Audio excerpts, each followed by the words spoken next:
Place your advance order now on Amazon for the very first volume of the new Thinking Aloud dialogue series, Is There Life After Death? Publication date is June 1st.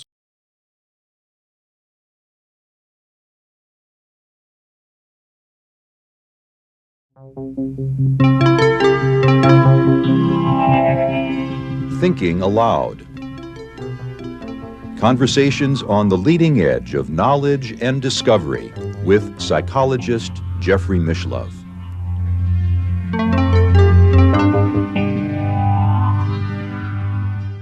Hello and welcome. I'm Emmy Vadnais, co-host with Jeffrey Mishlove. Our topic today is contact with aliens. My guest is Alan Steinfeld, who is host and producer of New Realities on New York City Cable and New Realities on his YouTube channel. He has produced 2 feature-length documentary films on UFOs, The Hidden Hand and Calling All Earthlings.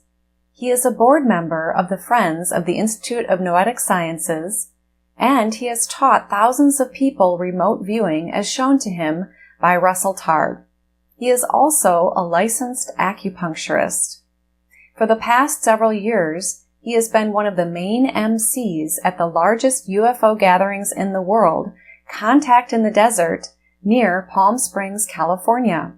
He is author of Careers in Alternative Medicine, and he is a contributor and curator of a collection of essays in Making Contact, Preparing for the New Realities of Extraterrestrial Existence. Alan is located out of New York City. Now I'll switch over to the internet video. Welcome, Alan. It is such a joy to have you with me today on New Thinking Aloud. It's so exciting to be here because Thinking Aloud with Jeffrey Mishlove has been a huge influence on everything I've been doing as a media person. Jeffrey did it in the 80s, I guess, and I watched those programs and I said, I want to talk to people who have the ability to think outside the box, and that was one of my inspirations. So we're so happy to have you. He is truly an inspiration, and it's fun to hear that he's inspired you. You've done so much in this area as well, and in particular, you have had your own, would you say, alien or UFO or UAP contact that has led you into these realms of alien contact?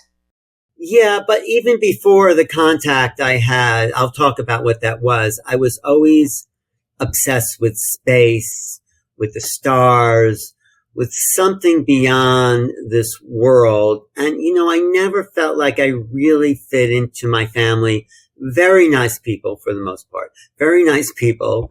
And they were just into regular things, which is fine. Watching the baseball game, doing this, going out to barbecue. I mean, all the things that modern America is all about. I wasn't interested in that. I wasn't interested, and maybe it's just me, team sports. I like the individual sports. So I felt like a sort of outsider. Which is okay. I mean, and I was always interested in knowledge for knowledge's sake. That's one way of putting it. I wanted to know about the nature of existence. I would look up the stars and ask people, what are those things? And, no one seemed to care. And I thought, well, there's things out there I want to know about. And, not just my family, but most people's worlds. And it's not really a judgment. They live in a very small container of possibilities and worldviews. And I'm always trying to push the envelope of discovery, of what's possible, of new ideas. That is the most exciting thing to me, a new idea and embracing the new. So my program on public access was called New Realities, and then it's now all over YouTube. So that's been my search. What is the new unknown awareness? Well, we certainly seem to be a part of something larger than ourselves, and maybe it is in fact ourselves. Good point. Yeah, I think we're we're at this threshold of something unknown revealing itself. The UFOs, UAP situation, I'll explain the difference, is a turning point in human history. And as I say in my book, it's not so much about what's out there, it's who we are, right? So your response is about there's more to the human being. That's why it's so frustrating for me to see people have a very small view of reality, because it's so infinite, it's so unknown, it's so full of possibilities that's where the excitement lies. Most people's windows on the world are through their little box on their television. And it's filtered through other people's perceptions of, and in a way it's a mind control, what they were supposed to see. And I say, we have this incredible technology inside of us, this great facility to tap into the unknown, to be creative, to be a non-local consciousness, to actually communicate with beings beyond this realm, interdimensional, ghosts, whatever you want to call non-physical beings. There's so much richness to the human drive, to the human input that people are distracted. The people are taught to live in a very small world. And I was never satisfied with that. Henry David Thoreau said most people live lives of quiet desperation. And I see that. It's a desperation because they've never been taught that there's more to themselves, there's more to the world, and there's a greater reality that is awaiting our understanding of what's possible. Do you think your awareness of and desire for something greater led to your own alien contact or experience? Well, I don't actually think it led to it. I mean, I have a whole theory about how we're all actually from the stars. I think I was aware of some other level of reality, and I mean, I was sort of shocked by my own contact, but I was open to this bigger sense of the world. So I don't think it led to, I mean, it's somehow connected to it, but I think it's always been a part of me, that bigger picture. And I have to say, having that kind of contact, I could tell the story, was surprising. I mean, it's something I thought about, something I thought was possible, but when it actually happened, I have to say I was a little freaked out. Yeah. Because it was a classical abduction. Not so classical. I mean, a lot of people's experiences are a lot more involved than mine, but it was enough to say, this is really what I want to pursue. There's a mystery here. I want to understand what happened to me and what's happened to probably hundreds of thousands of people. And, you know, Jeffrey's had great people on the show, John Mack, Jacques Vallée, I'm sure Whitley Strieber's been on the show, but no one has the whole truth. No one really understands the phenomena.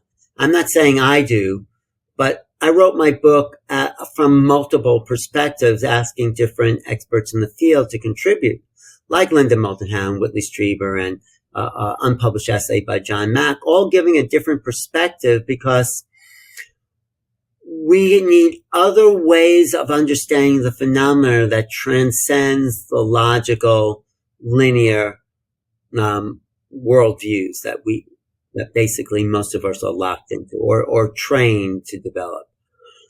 So we have to think differently to understand a different reality. And that's, in a way, what's so exciting, even though part of it's a little shocking and maybe even traumatizing to the personality.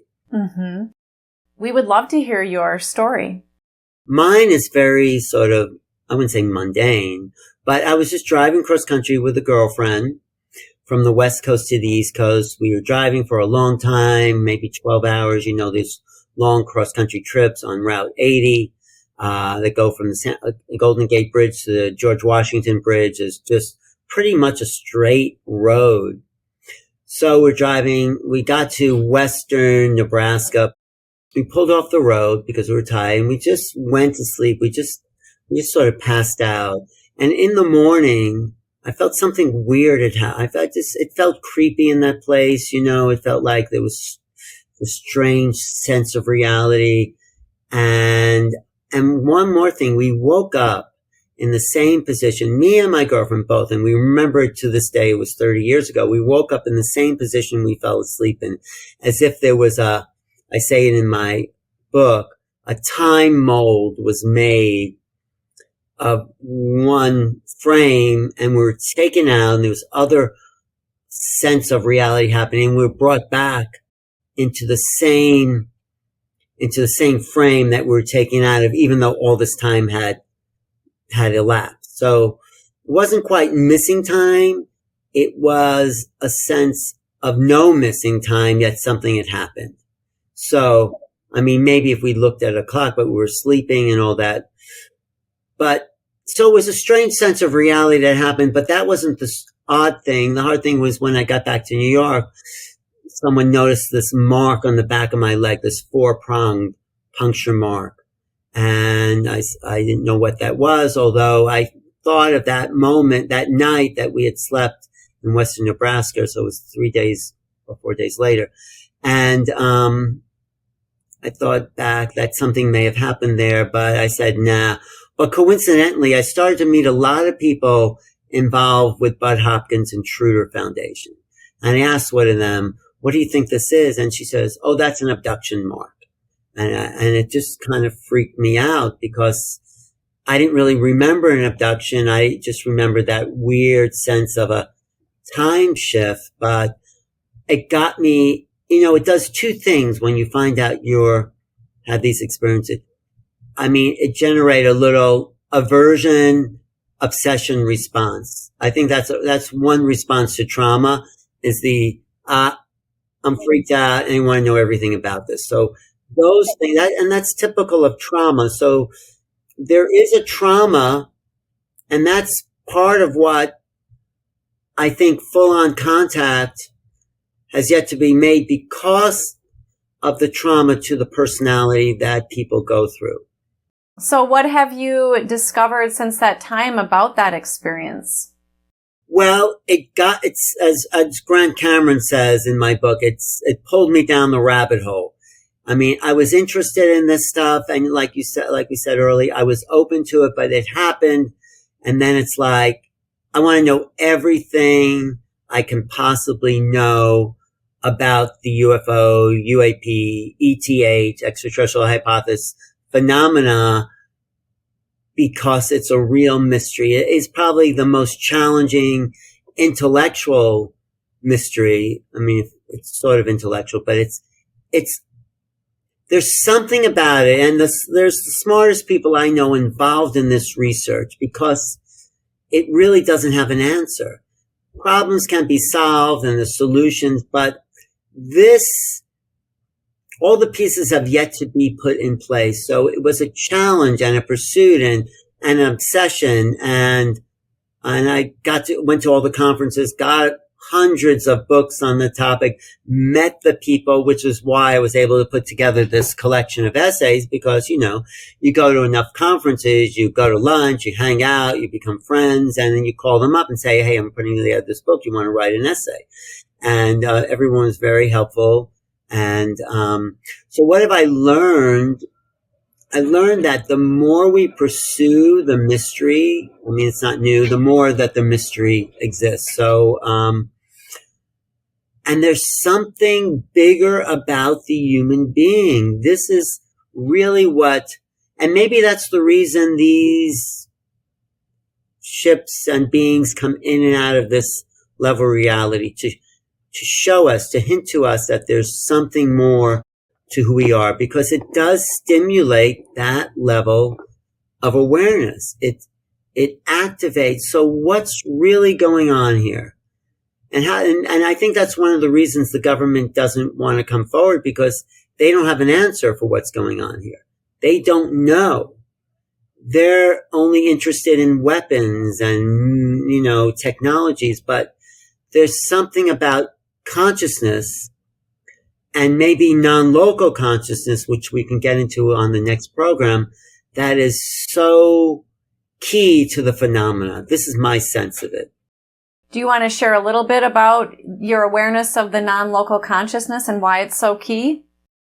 I think, and this is my whole theory, that we're different. I'll start with this. We're different than the other animals on the planet. We're living in an animal body. It eats, it sleeps, it breathes. This is the animal.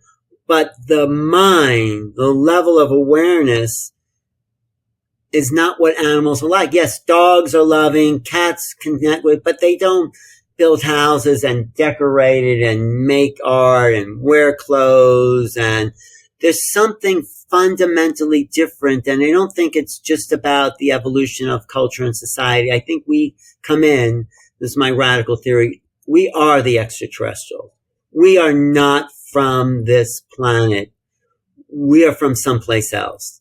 Maybe we're from the non-local reality. I mean, I believe in evolution, but I don't believe that this consciousness, this thing that we are, that we think would evolve from the protoplasm in, warm pools that were struck by lightning, started to replicate itself. I mean, I think we descended into form, because how else do you explain near-death experiences or the ability to remote view?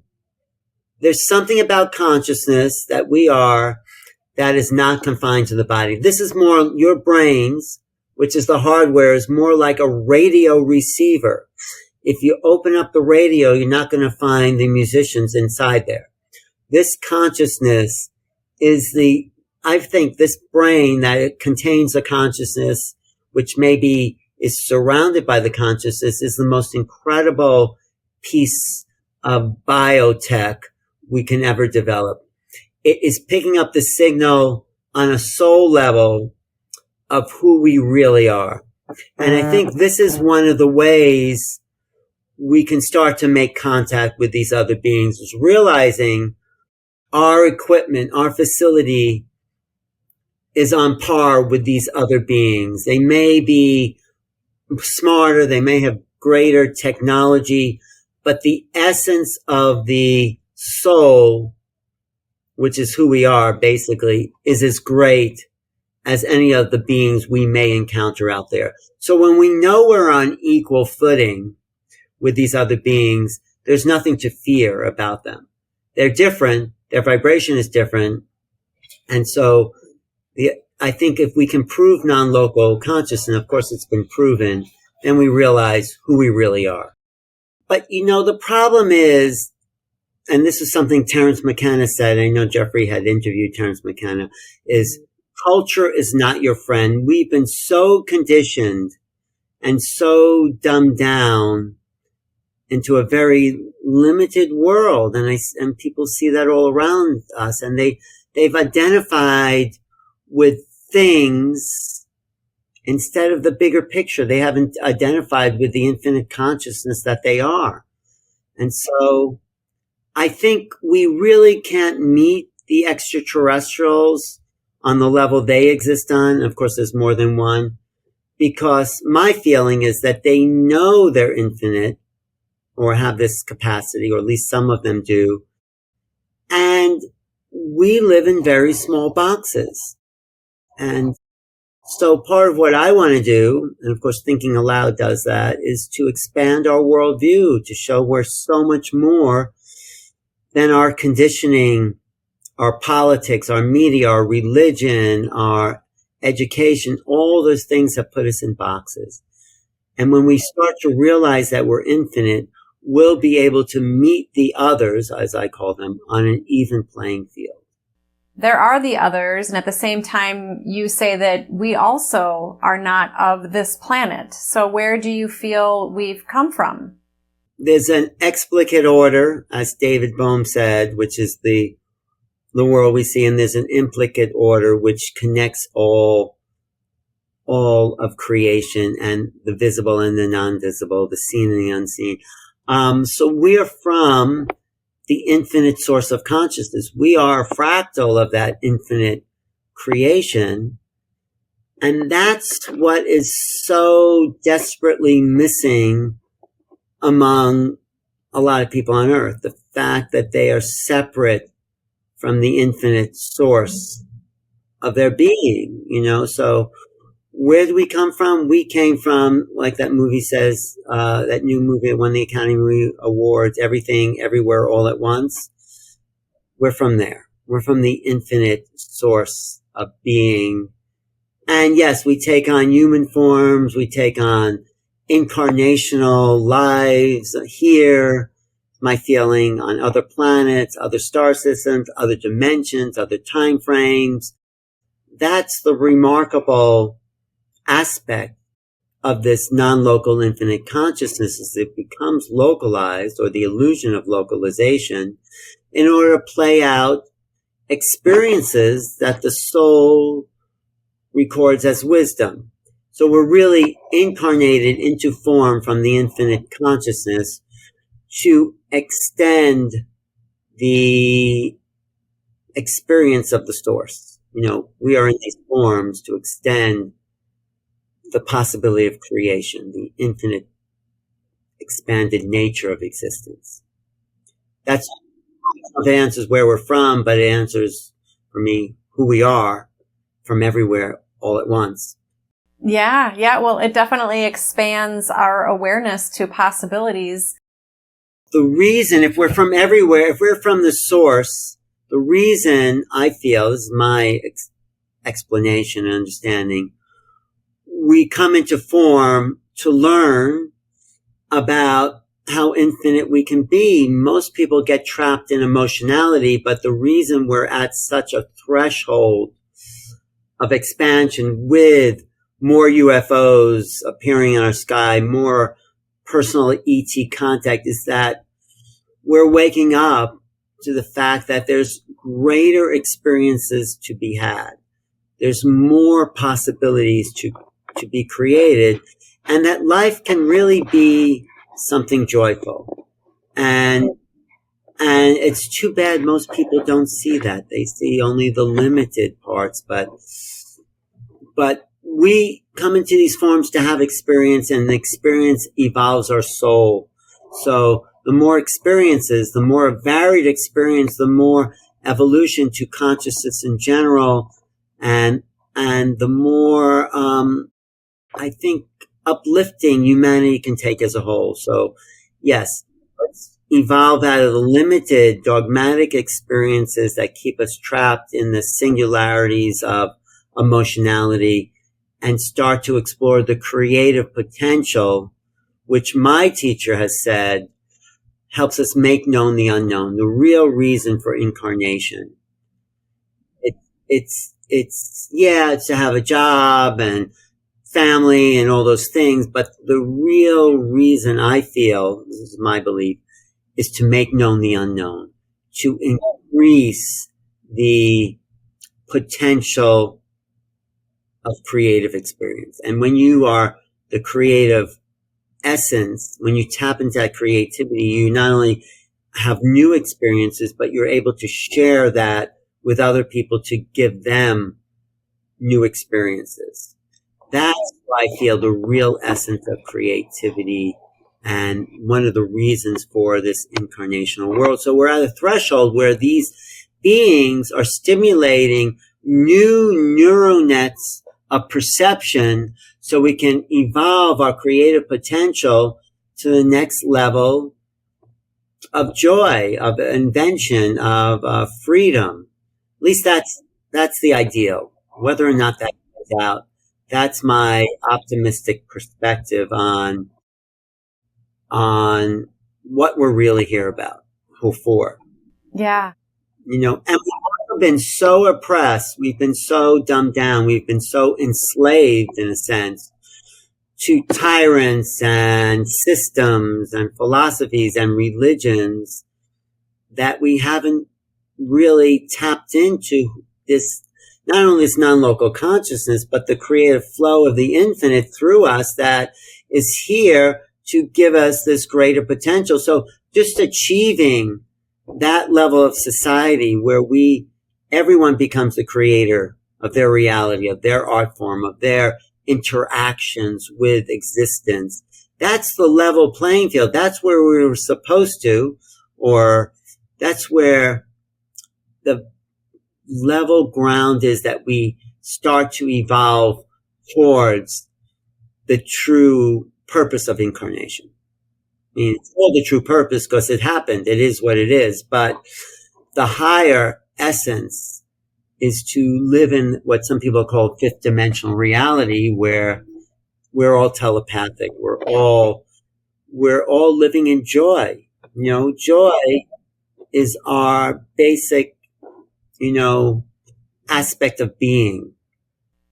Essentially, you're suggesting that these aliens, extraterrestrials, the others, ourselves, really give us the opportunity to recognize the infinite potential of who we are and how we can continue to expand in our own awareness, in our own creativity, joy, love, and at the same time, it seems that might also coexist with the universe expanding. Mm-hmm. Exactly. Thank you for getting that part. Thank you for summing it up so well. I have to say on the other side of that, and I'm not really a conspiracy person, there are forces that want to keep us under lock and key, under control, in limitation.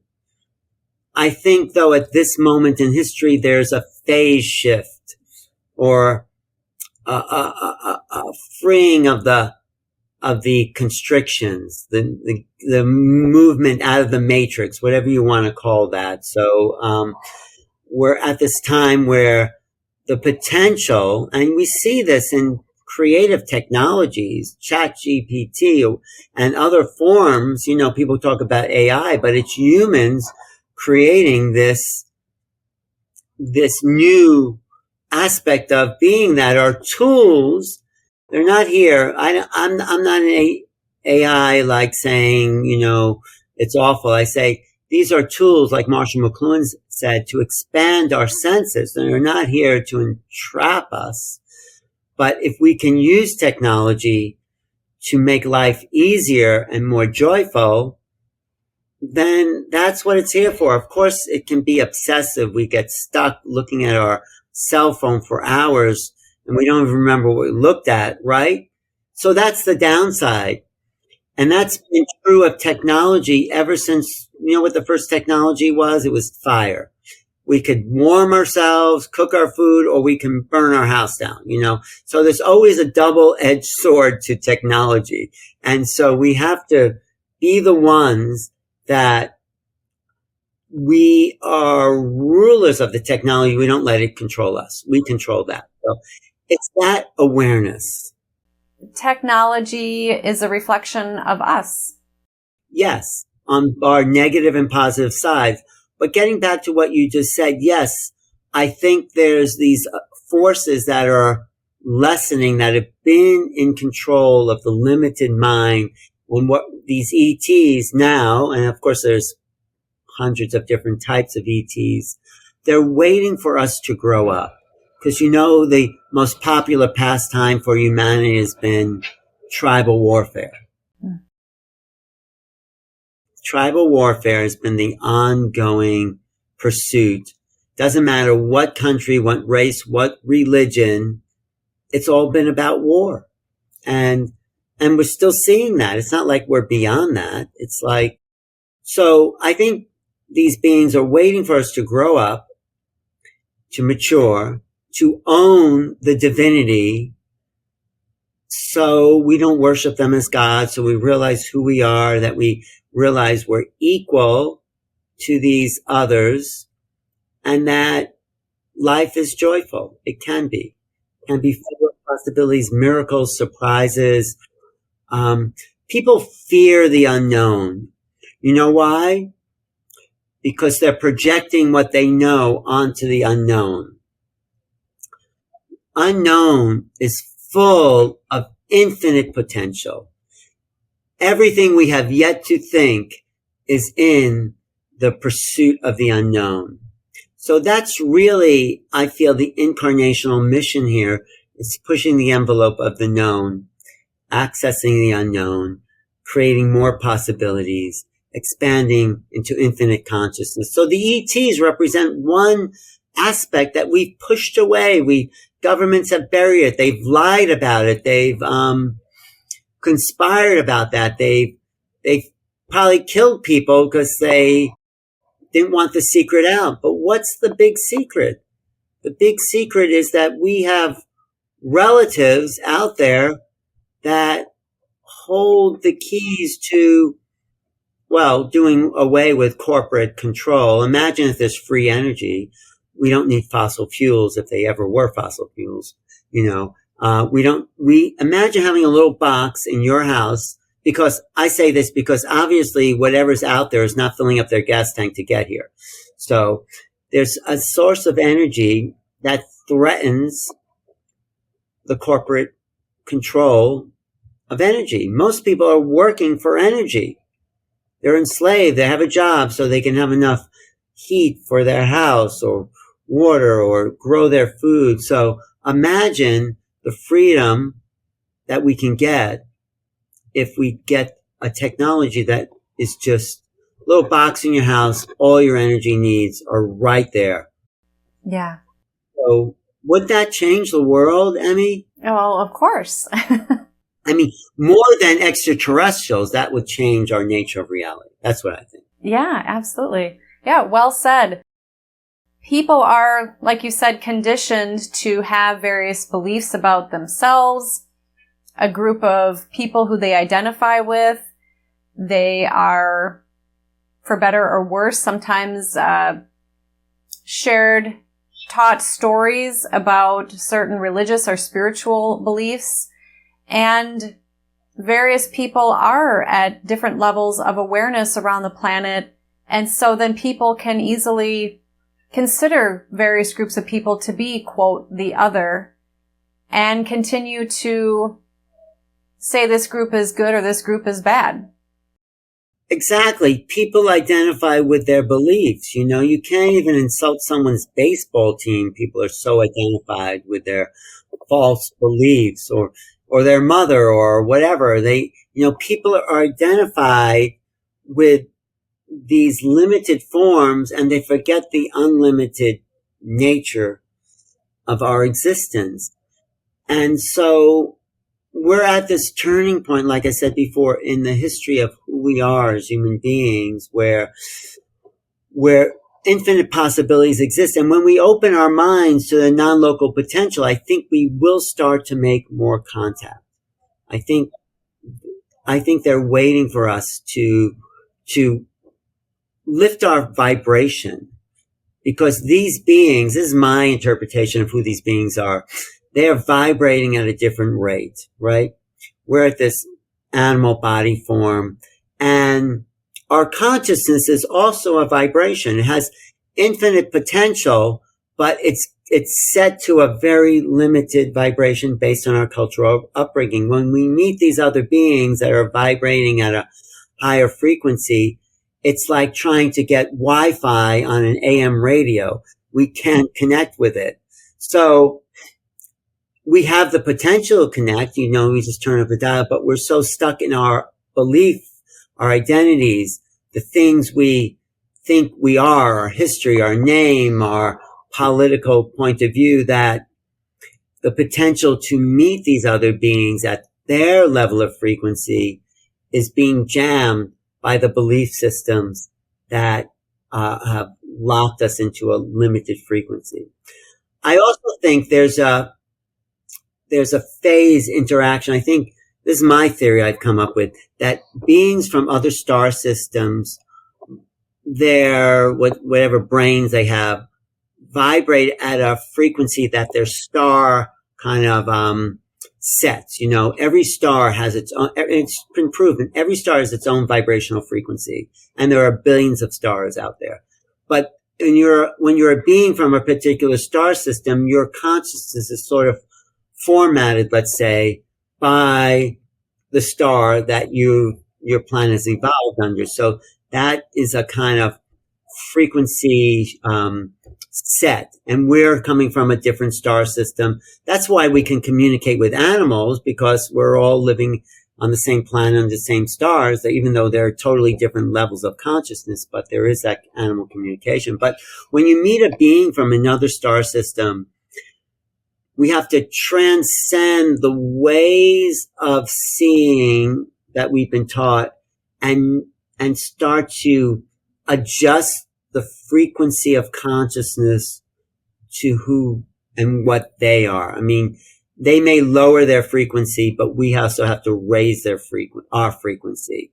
And that's where true communication happens. And that's why they appear in dreams and telepathy, because when you're dreaming, you're at a different frequency of consciousness. Mm-hmm. I mean, that's something I thought of on my own, because I was thinking, when I've had contact and I've had other contacts, why is my reality so distorted? Why does it seem like we're drunk or in this altered state?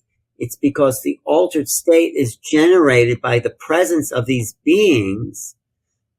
Like, have you ever been around really high lamas or saints? You start to have this clarity. Or the other thing, have you been around really crazy people? You start to think like them. We're so empathic. But when we're around these beings, we don't yet have the capacity to synchronize. So that's a practice that, there's been people who have been able to do it more than others because they've had more experiences. I think Whitley Strieber is probably one of the more lucid contactees I've met, because he meditates twice a day. He's used to shifting that consciousness. So that's one of the, in a way, prerequisites, I feel, of meeting these beings on an even playing field. So that's sort of what I'm developing in my next book. How do you meet the beings? I call it beyond contact. We have making contact, then beyond contact. Like, what do you do after you say hello? So beyond contact is, how do we really meet the other so we can have an exchange of information and experience that doesn't blow our circuits out, that doesn't knock us unconscious, because most people go unconscious when they're abducted or meet a being. There's no sense of how to be in the presence of that other. And people like Darryl Anka talk about that. Darryl Anka, if you know who he is, a channel for Bashar. Oh, yeah. And he's been in this relationship with this extraterrestrial for 30 years. And yet when he said he had a dream of Bashar, he felt like as if everything he knew about himself was being sucked out of him. He was losing his identification with the self. But the identification of the self is with the self we think we are. It's with the false personality. We're not our personality, so we have to transcend the personality and then meet these beings from that transcendent state. Does that make sense? It makes sense, and it sounds incredibly plausible. At the same time, there are those listening who might be very intrigued to have these experiences. Some listening maybe have had their own experiences. And then on the continuum, there are those who are probably quite fearful of it based on stories they've heard, or like you say, the fear of the unknown. Right. Where you're saying also resides our infinite potential. So how do we make sense of all of that? Well, there is a continuum. There's people who've had incredible non-traumatic contact with uplifting. I haven't had those, but I'm sure there are people that have. They meet beings and all, and it's full of joy and love. No, I don't think I've felt that. I maybe felt more fear. So how do we get over it? It's by facing the fear. That's the key aspect of this next phase of interaction. We have to face our fears of being taken over, of being, essentially we've already been controlled by aliens in a sense. The archon, that's a whole other theory I have. I would love to hear that. So whatever you want to share about that. You know about the archons? You know who the archons were? I've heard of them, but I don't know it to the level you do. Well, I don't really know it as much as I should, but there are beings that the Gnostics talk about, and some of the Native Americans. And have you ever interviewed Paul Levy? Paul Levy has been on the program. Yep, Jeff's interviewed him a few times. Watiko, Yes. Watiko, right? Mm-hmm, mm-hmm. And I just interviewed Kate Montana about cracking the matrix and facing evil as well. Yeah, I don't know if it's evil, but I think there are these beings that live off of our emotionality. They're archons, and some people say they've come from another star system. They feed off of high intensity emotion. That's their food. And their job to keep us alive is to emanate the fear, the trauma, the guilt, the shame, all that, because that intensity of vibration on that human emotionality level feeds these other beings, and that's the matrix. So we have to free ourselves from these heavy emotionalities that run our lives, and free ourselves from the archonic matrix, or what all these people. Kate Montana, she sounds interesting. I like, because I'm actually writing about all the mind parasites is another way of putting it. Because my theory is people are afraid of UFOs, ETs coming and taking over their lives. On another level, they've already done that. They're already running our lives. I mean, that's in contradiction to what I said before, that we're here for joy and prosperity and all that, because these other beings are waiting for us. But the archonic beings are controlling the matrix, and joy and possibilities exist beyond that matrix control. So, because we're not living in our natural state, we're disconnected from nature.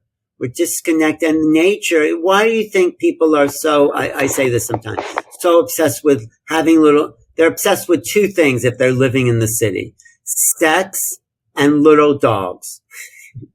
And that's all because that brings them back to nature. And most people live in cities. We're disconnected from the natural world. Well, it brings us pleasure. Does it? What does? Sex and yeah. Well, I mean, that's why I'm guessing that's why people are obsessed with those things. No, I say they're obsessed with those things because they're disconnected from nature itself. I do hear what you're saying. And those things do give us pleasure because they're natural. Right. Your little dog, sex, it's all about, yes, but that's a substitute or an obsession for what we're lacking. All those things are great. It's great to have a little puppy dog you can sit on your lap for days and all that. I'm not judging it. Well, maybe a little bit, but but if we were more connected to the natural world, things would be more in balance. That's what I'm saying. And the archonic takeover, whatever you want to call it, the matrix, Watiko. I mean, Paul Levy thinks it's a fabricated something from our own mind. I think it's really an outside force. That's where I disagree with him. Kate Montana would agree with you on that. She believes it's an outside force as well. Mm-hmm. I do think it's an outside force, and we're freeing ourselves from that matrix control, and these other beings are here. Not to, that story about a chicken. If you help a chicken hatch out of the egg, it won't be strong enough to live. Well, that's the situation. So it's not about a non-interference clause, because I think there's been lots of interference going on. But I think we have to rise to our own sense of greater being if we're going to be on that equal playing field with the other. They're not showing up on the White House lawn, which is the cliche. Although I did see a great cartoon about it where a ship did land on the White House lawn.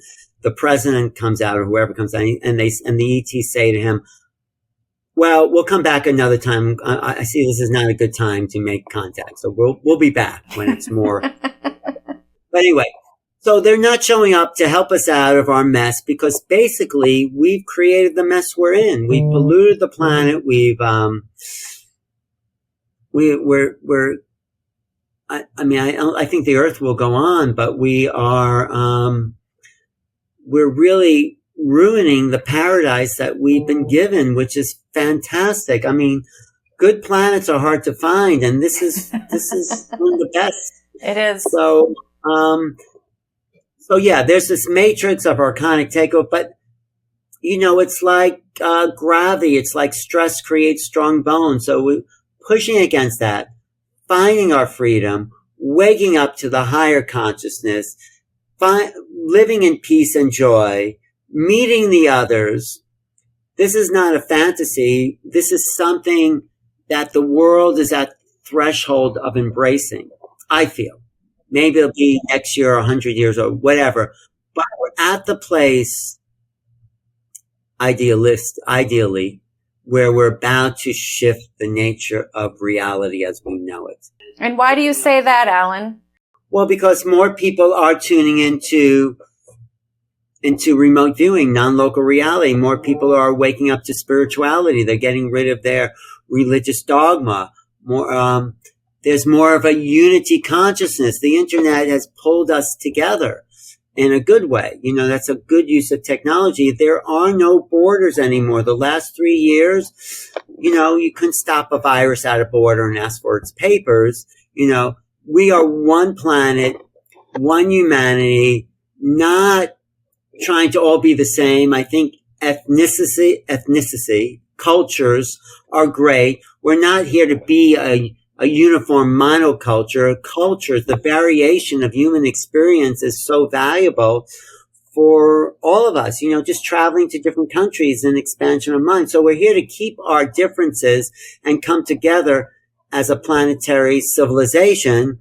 So this is in the end of my book. Bruce Lipton says, I put him in the epilogue, that we're not humans until we create humanity.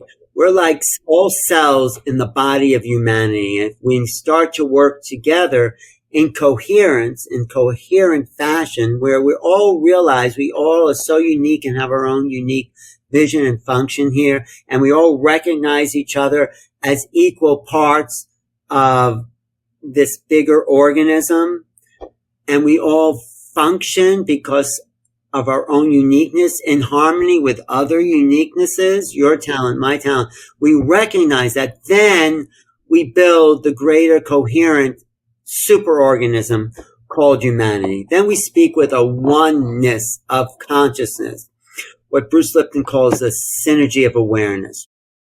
This is what I learned this from Bruce Lipton. So before there were multicellular organisms, there were single cells. Single cells could only see part of the environment. They would only have enough receptor sites to see a limited part of the environment. But when two cells came together, it doubled their capacity for awareness, and awareness was survival. It meant survival. So you had these two cells, and they say to each other, you look that way, I look that way, but they were still separate cells. When something magical happens, when the cells come together and they form a coherence of consciousness, so they're no longer you look that way and I look that way. There's no longer me and you. There's an us. That us is a level of consciousness. Humans coming together in a coherent fashion form a unity of consciousness that speak with the synergy of awareness as a one voice, which is the next level of a superorganism that then is ready to speak with the onenesses, the one voice of other planetary civilizations to form an even greater superorganism of our planet, their planet, and then when we form that synergy of awareness between civilizations, extraterrestrial civilization, that is the next level of superorganism that's functioning in an even more coherent fashion. And it goes on exponentially. Yeah, and then we can travel, we can have interstellar and intergalactic travel. Yes, intergalactic, because we're part of this same organized field of awareness. We're part of the same thing. We're part of the implicate order.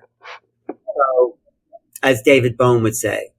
In your most recent book, you have 11 essays and a foreword with George Norrie. You speak with Nick Pope, who worked as a civilian employee of the UK for 21 years. You have Grant Cameron, who has a theory of wow.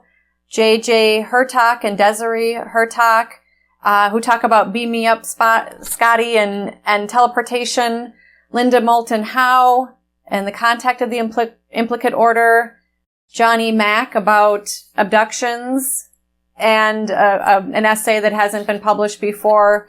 Whitley Strieber, yourself, Henrietta Weeks, and Daryl Anka, Mary Bradwell, and also you have Carolyn Corey. So, and then of course you mentioned Bruce Lipton. So among all of these amazing people who are experts in this field, do you feel there is a common thread among what they offer? Because I understand that you brought these essays together to give different perspectives, but is there some commonality, or what do you make of these various perspectives?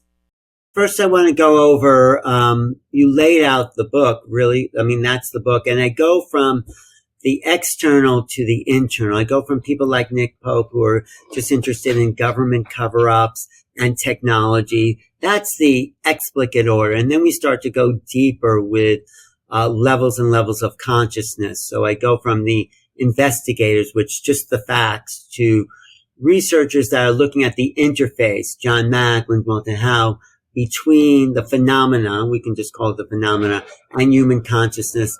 And they go to people who are just interested in levels of conscious interaction with these beings. So it goes from the exterior to the interior, from the exo to the esoteric. And so it's an arc. The book makes an arc of, for the reader to go deeper into their own awareness. That's basically what I'm saying here. Mm-hmm. So you laid out the book from the first chapter, Nick Pope, which really talks about the external concerns of the phenomena, government cover-ups, and use of technology. That's great to know, and that's the perspective many people have.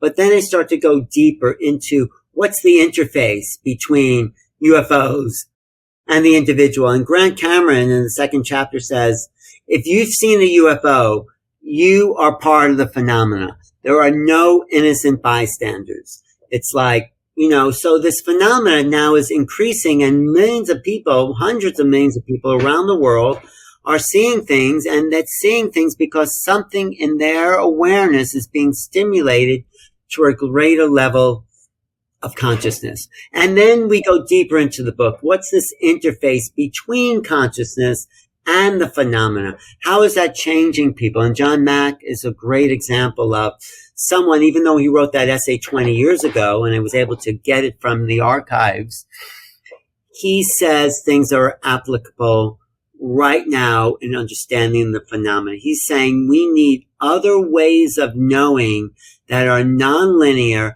and, in a sense, non-logical to the left brain awareness if we're going to understand this phenomenon. If we're going to interface with it, we need more like understanding the quantum field. So we go from this external to this internal awareness. Then you go to people like Carolyn Corey at the end, who I think is probably the closest thing to an ET I've met in human form, where she's actually had face-to-face, and those beings are very uplifting and very evolutionary.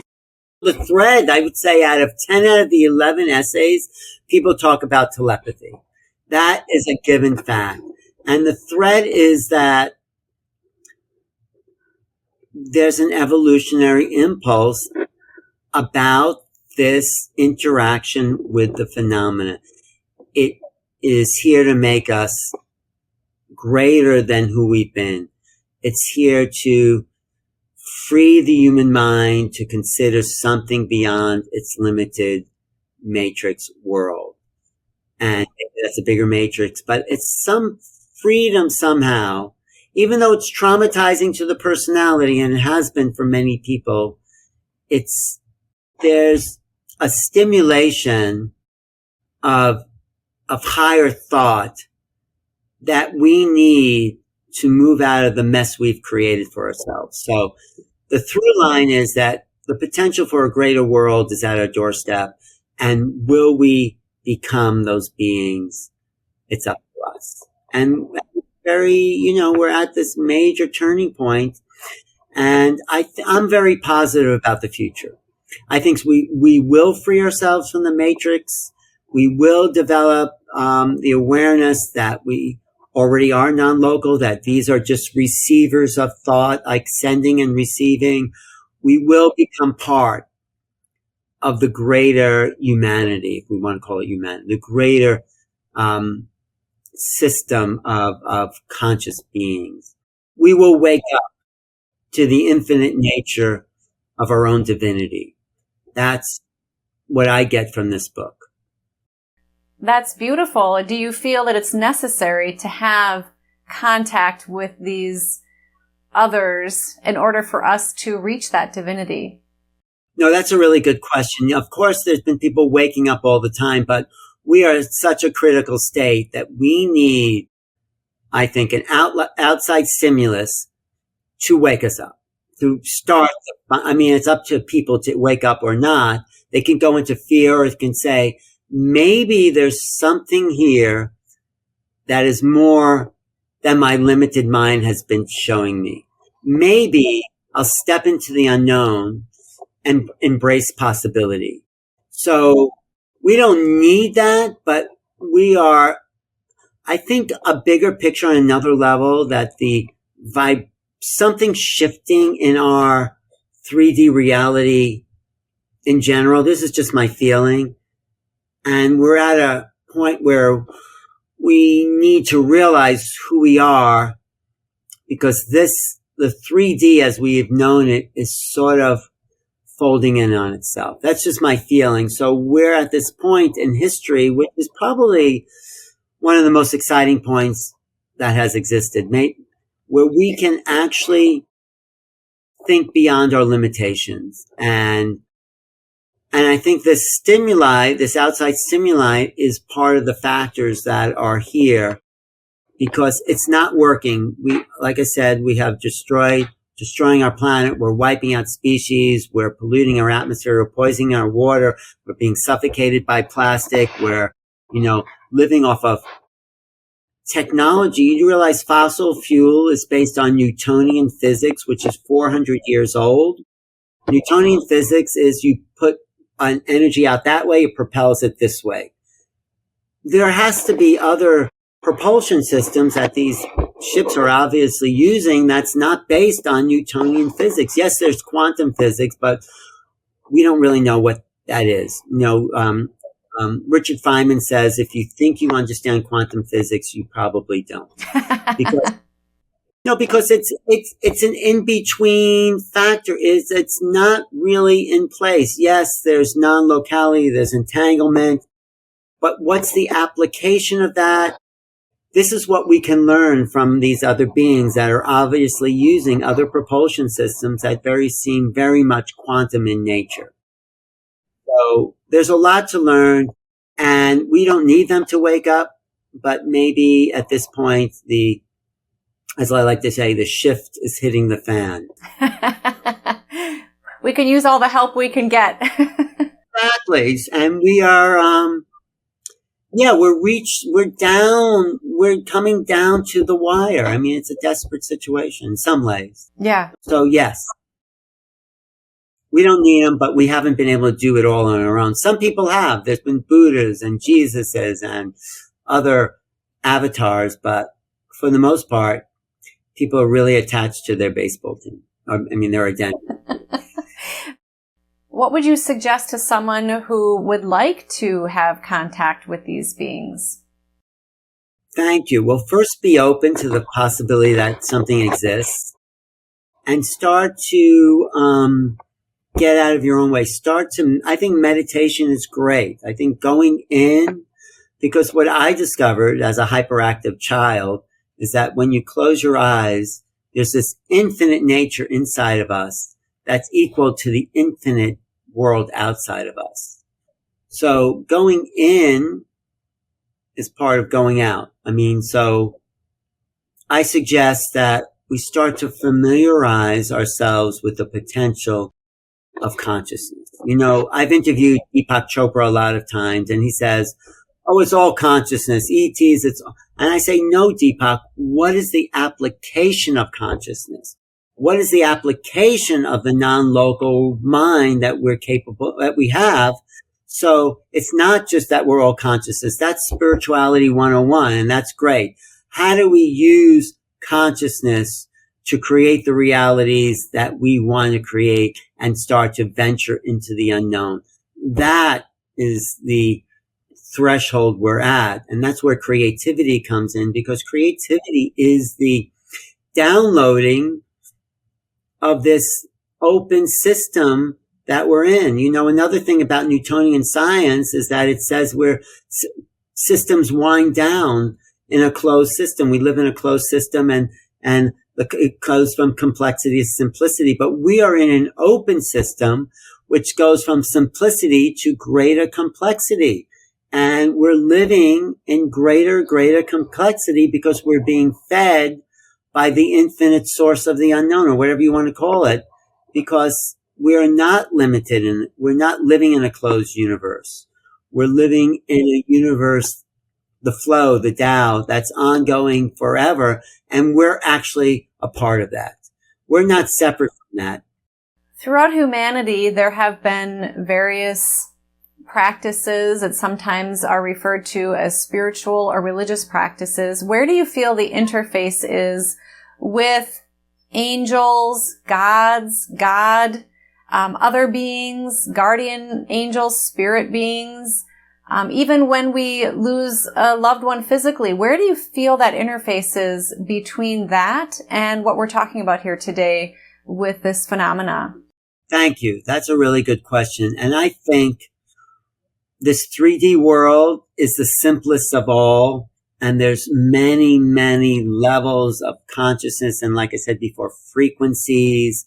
So yeah, people pass over. They're at a certain frequency, depending on the life they lived. And then there's masters, there's angels, there's ETs. I'd say ETs are more physical than those other realms. So there's levels and levels of consciousness at different frequencies of development, and they're all right outside the visible realm. But people do see them. People who develop higher levels of functionality and consciousness are able to see into those realms. I've been able to see into those realms. I've been able to see psychic levels, auras. So we live in quite a complex field of possibility, of perceptions, of beings, of consciousness. These ETs are right here, right in front of us. We're just not programmed to see those levels of reality, but they're right here. They're right around us. The angels are right here. I mean, did you ever interview Lorna Byrne? I did interview Lorna Byrne. Yes, we had a great conversation about talking to angels with her latest book that's been reissued, Angels in My Hair. That's a great book. And Lorna is a remarkable being. I really enjoy. She lives at another level of existence where she sees these presences. So, there are these beings. I don't know. You can call them angels. You can call them interdimensionals. Whatever name you give them, we are capable. That's part of the shift of who we are, of the potential is to see and meet these other beings, to be open to them, to welcome them, to welcome the ETs, to welcome those angelic, to welcome the higher dimensional beings, because we are them. Maybe they're an aspect of the greater consciousness, but it's all for us. We're a fractal of the infinite mind. So all those levels, we have to make room for, time travelers, space travelers, dimensional voyagers, ourselves on multiple levels of reality.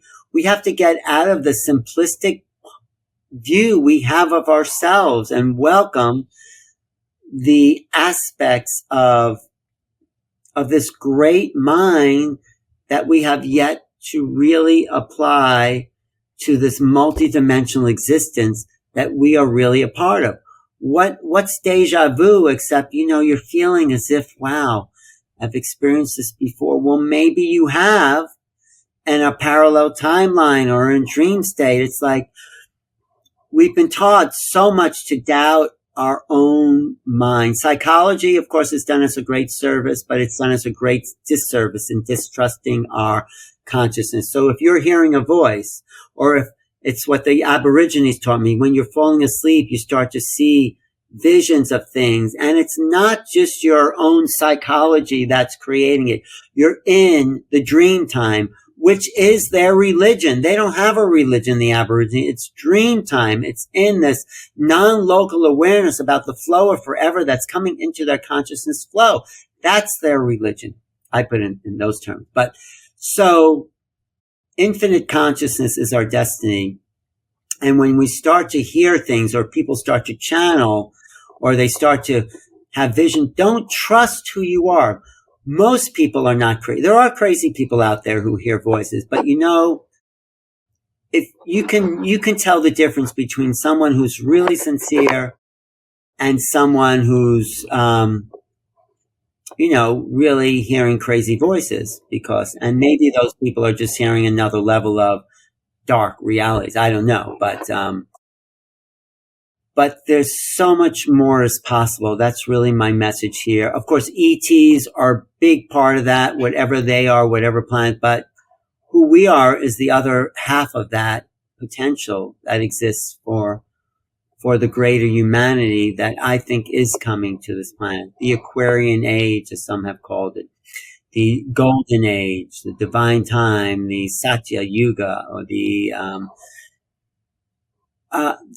but something is going on here, and I think it's very exciting.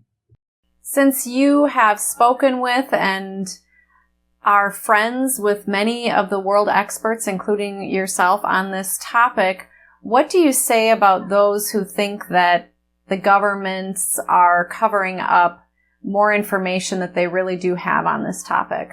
Yes, absolutely. The government's like the church. When Copernicus, Galileo said, this is not the center of the universe. There's other things. They were put in jail or confined, so the government is like, no, don't tell them there's something more out there. We're keeping these secrets to ourselves. We're keeping the technology, the development to ourselves. You don't want to scare people. We don't want to threaten national security.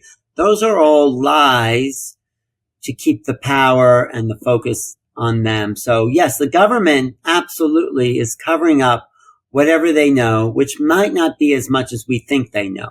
There are crash retrievals. That's been out in the New York Times. Eric Davis, if you've been following the disclosure movement, Eric Davis briefed Congress on crash retrievals that we have in our possession. Reverse engineered, he didn't say this, at Area 51 and S4.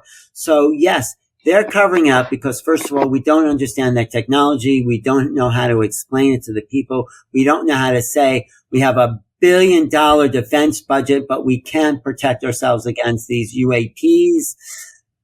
So they're covering up their own shortcomings. That's really a problem. Of course, there's probably, like I said earlier, some corporate political alliances where the fossil fuel companies own the politicians that don't let them really speak freely. So there's so much going on in that cover-up that that's the bigger problem. Forget the aliens. It's the government that is really in the way of higher knowledge. Of course, the aliens could show up, but I think, in my book, I say there's an offensive and there's the defense. The defense is the Defense Department. The offense we're in the middle, the offense and the defense. The offense are the beings coming or showing up or appearing and disappearing. And so they're doing that, I think, this is my opinion, to get us used to, oh yeah, there's UFOs there. Yeah. Schopenhauer says truth passes through 3 stages. Arthur Schopenhauer, the German philosopher. First, it's denied. Then it's ridiculed. Then it's accepted as self-evident. Well, we're coming out of the ridicule phase, but we're not ready for the self-evident phase. But that is coming. The more things are leaked by the government. So yeah, the government's coming up, but I think there's a real intense power struggle within those forces that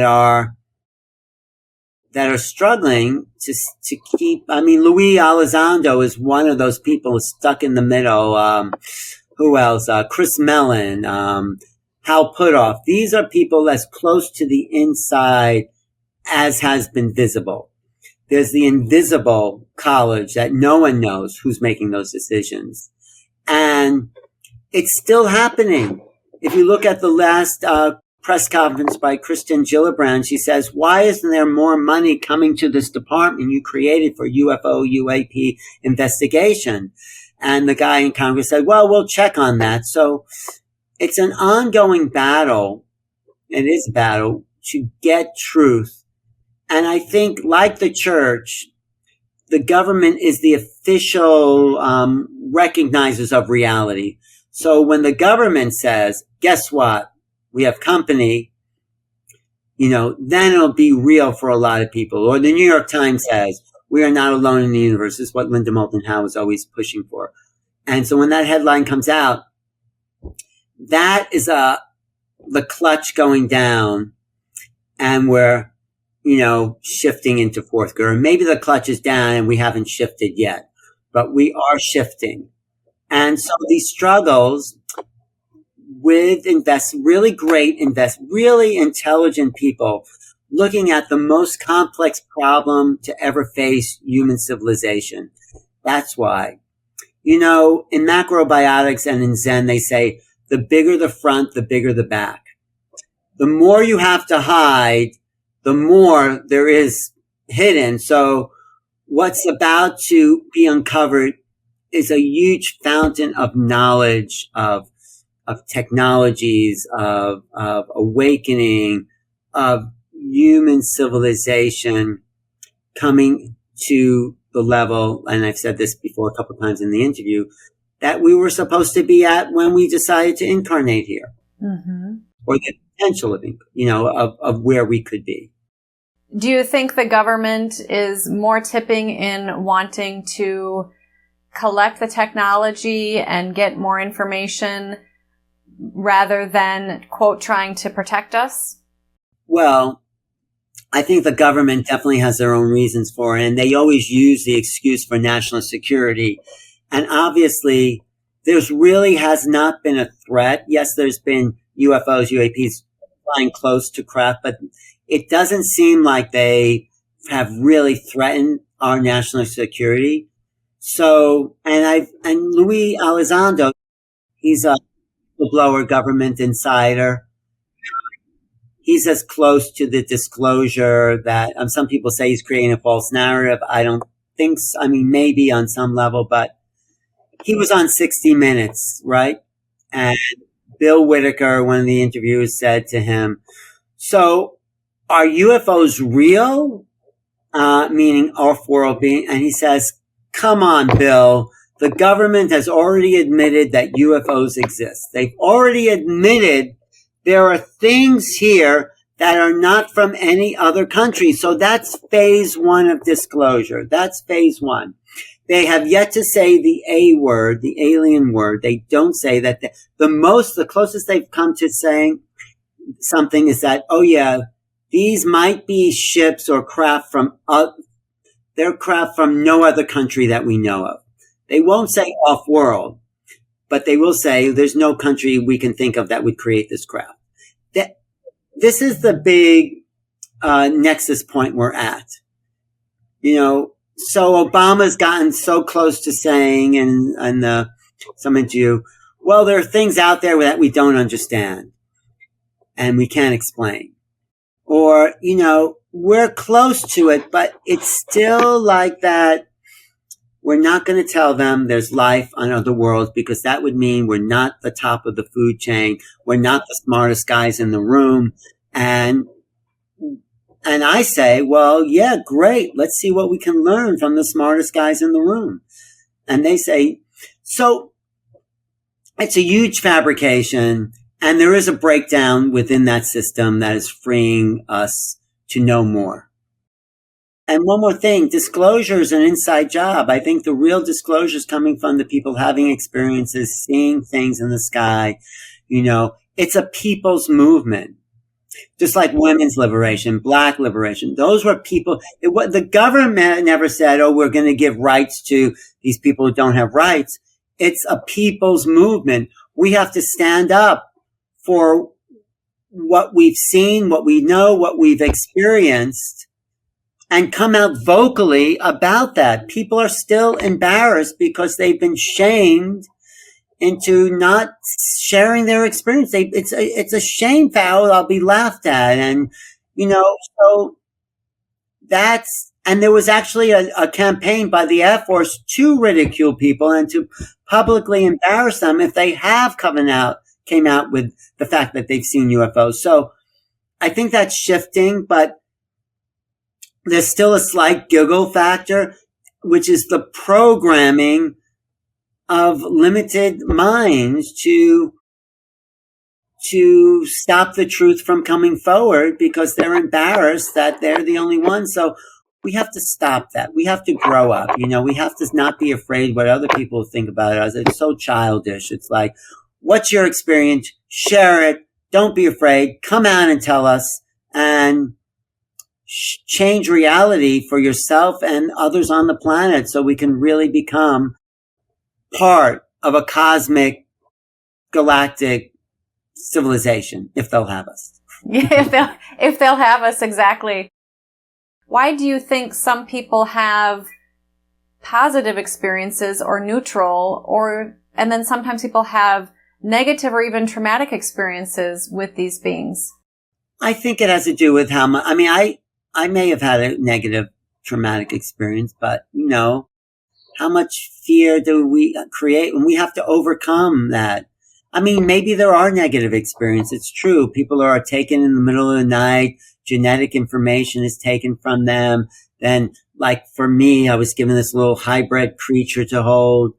It's weird, but the more we can get used to the weird at whatever level exists, in my book, I quote Rainer Maria Rilke, who says, we have to have the courage to face the most unusual, most inexplicable situations that can confront us and embrace them.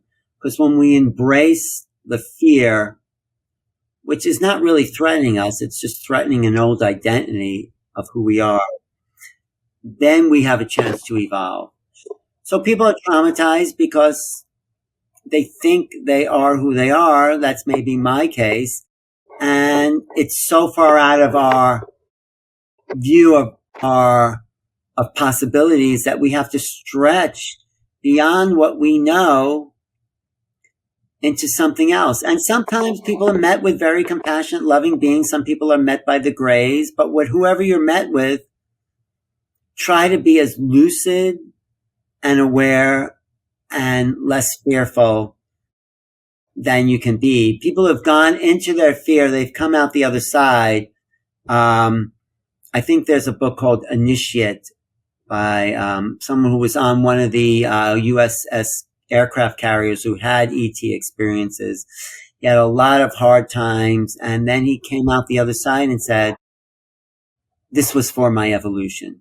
So whatever it is, it's for our evolution. You could say that about anything, but this is really to expand who we are. If it's been traumatizing, then go into it and see what's there and discover the unknown country. Mm-hmm. You mentioned some of this in your previous comment.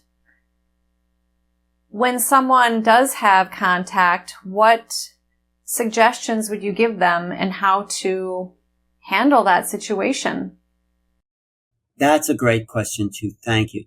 Well, I would say first try to remember every aspect of that contact. Try to go beyond whatever emotions or fears come up. Look at it maybe as a big picture without disassociating. Find out, was there something positive in there? You could go to a dentist and have an awful time, but they do fix your filling. You have a cavity. So maybe this is not against us. Maybe somehow this is for us. And Are you different? If you look at the free survey, the free survey by the Edgar Mitchell Institute, Ray Hernandez, have you interviewed Ray?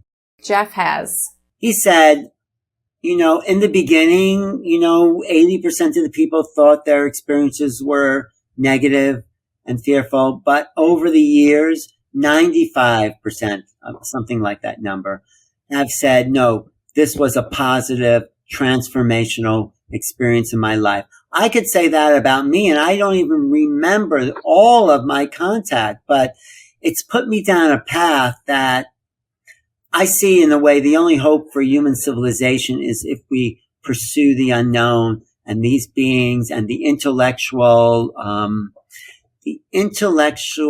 capacities that need to come online in order to embrace this phenomena will be evolutionary. Let's just put it that way. Alan, thank you so much for all that you've shared with us today. Are there any final thoughts you have, even though I know that this topic is ever evolving? Yeah, it is totally ever evolving. And I mean, my next book, Beyond Contact, will take us even further down the rabbit hole. I want to know from you, Emmy, did anything connect here that maybe you hadn't thought of before? What was stimulated for you in this conversation? What was stimulated for me is I really like how it really is an evolution of who we are, and that it's something that we can embrace versus, like you say, have the giggle factor, or that some people look at as unbelievable or harmful. It sounds like it really is. It has a lot of positivity to it. Of course, you mentioned that there are other types of ETs, and maybe some of them aren't at a very high level, and maybe that's why some of the experiences aren't as comfortable for people. Right. But either way, there's something knocking on our door. We could say, go away, I don't want to answer it, or you're something scary, or we can open the door because it's here. The government has admitted it. Hundreds of thousands of people have acknowledged it. Something is in our reality. So let's face it collectively as a civilization. Have the government pull out all the ships and bodies. Let's look at this. That's all I'm asking. Let's look at this as a collective whole, as a planetary civilization. What's going on here? Let's no more secrets. Let's roll it all out. Let's, people said, people will be prosecuted because of them. No, let's give amnesty if we have to. Let's get the secrets out in front of the world. If it means Shell Oil is going to lose their total fortune because there's no longer fossil fuel, well, that's the way of the horse and buggy. That was one of the things that suppressed automobiles is what are we going to do with our horses? We don't want those smelly, machine cars, but yet evolution of civilization is where we're going to gain the most benefit for the totality of humanity. So if there's selfish, greedy corporate structures in place that don't want the free energy that these advanced technologies have, then we have to stand up and say, no, it is our right to live more peaceful, comfortable, enjoyable lives. And if we have free energy, that is part of the next level of our collective evolution. So we can really focus on the purpose of incarnation in the first place, which is to create more knowns out of the unknown. That's what I call the flowering of civilization. How do we make known the unknown? By dropping into the creative flow, stepping away from the matrix, being an individualized self in concert with the rest of humanity, and giving back our gifts to be shared with other people that will uplift them and uplift us. So that's the potential I see, not just from ETs, but for us when we grow up and realize who we are as infinite beings of creation. Alan, thank you so much for all that you've shared with us today and all of your contributors in your book, the essays, all of those amazing people. I'm so grateful I get to speak with you again. We're going to be having at least one, if not more, conversations on New Thinking Aloud on this topic and exploring it more deeply. Thank you so much for being with me today. I just want to say thank you, Emmy, for being such an open-minded interviewer and being ready to hear. I'm sure you do all the time. Thinking aloud means you're allowing thinking, which I appreciate. But the fact that there is a positive possibility ready for humanity if we can embrace it. So I appreciate your openness. And Jeffrey Michels. And for those of you listening or watching, thank you for being with us.